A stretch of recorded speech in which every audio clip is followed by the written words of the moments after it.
days के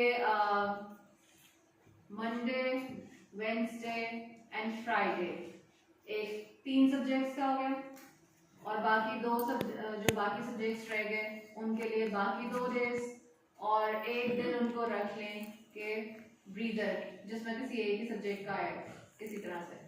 तो homework routines जब आप सेट करोगे तो उनके लिए इतना ज़्यादा वो नहीं होगा ओवरबर्डन और जो होमवर्क हो ही नहीं रहा है बिल्कुल भी कि काम बहुत ज़्यादा था सभी का मिला हुआ था नहीं हो सका, ये वाले आपको इश्यूज जो है ये रिजॉल्व हो जाएंगे। फ्राइडे को सभी सब्जेक्ट्स का मिलेगा क्योंकि वीकेंड है, राइट? आगे 2 छुट्टियां, so that is something you can do और दिस हेल्प्स अ लॉट के स्टूडेंट्स को आगे रियलाइज करेंगे for you we have done this thing कि आपको जो है ओवरबर्डन नहीं करे। This is a positive reinforcement, एक रिवॉर्ड है आपके लिए since you behave very well. तो आपके लिए हम ये इस तरह से रूटीन सेट करें। सो इससे फायदा ये होगा कि एक तो वो कहेंगे कि वाह हमारे लिए इतना बड़ा चेंज, हमें होमवर्क डे हमारे सेपरेट हो गए ये इस तरह से। दूसरा आपके जो होमवर्क नहीं हो पाते अक्सर टीचर्स कहती हैं कि मेरे नहीं किया, उस सब्जेक्ट का कर लिया, इस सब्जेक्ट का नहीं किया। तो उसकी रीजन यही हो रही होती है कि वो सारे किसी दिन सभी एक साथ मिल जाते हैं और अगले दिन भी वर्किंग डे है, किसी दिन एक आधा मिला होता है उस दिन सब वो हो जाता है पूरा। तो आप होमवर्क रूटीन्स सब्जेक्ट वाइज अगर डिसाइड करके डिवाइड कर लें तो that works really well for the students and the teachers as well. Group work, collaborative task, they help a lot क्योंकि कभी कभार उनको समझ नहीं आ रही but through the help of another person they learn a lot. Maybe teacher के कहने से वो चीज़ समझ नहीं आ पा रही बट अगर वो अपने दोस्त से या अपने किसी क्लासमेट से जो दोस्त नहीं भी है उससे वो चीज़ समझेंगे या वो शेयर कर सकेंगे कि मुझे ये बात समझ में नहीं आई, डू यू अंडरस्टैंड इट, तो वो ज़्यादा बेटर वे में समझते हैं। And this works really well for you as a teacher क्योंकि आपका अल्टीमेट गोल होता है understanding of content. Then getting student attention, आप लोगों को कुछ ऐसी टेक्निक्स, स्ट्रैटेजीज, रिफ्रेशर्स, ये सब चीज़ें अपने पास जो हैं हमेशा रखनी पड़ती हैं ताकि आपके स्टूडेंट्स जो हैं हमेशा अटेंटिव रहें आपके पास।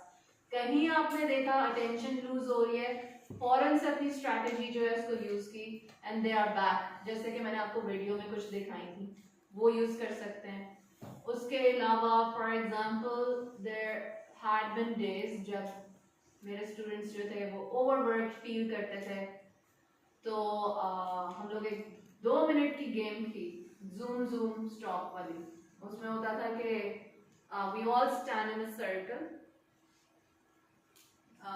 मैंने स्टार्ट किया जूम तो मेरे जो राइट है उसने अपने राइट वाले पर्सन को बोलना है जूम जूम जूम, कोई भी बंदा कह सकता है स्टॉप, और जहाँ पे जिस पर्सन ने स्टॉप का वहीं से वापस एंटी क्लॉकवाइज आप जूम जूम जूम बोलते जाओगे, फिर कोई स्टॉप करेगा, फिर इसी तरह से। सो उनके लिए गेम हो जाती है और एक अटेंशन जो है वो चेंज हो जाती है from all day studying long, उससे फिर वो रिफ्रेश हो जाते हैं। और अगर आपकी बात नहीं भी सुन रहे तो आप सुनेंगे क्योंकि आपने वो एक गेम कराई, उसके बाद आप सबको इंस्ट्रक्शंस जैसे भी देंगे they are going to follow it. Then student queries जो हैं उनको हमेशा एड्रेस किया करें, don't ignore them, don't keep it के मेरे पास टाइम नहीं है, I will give it time later on.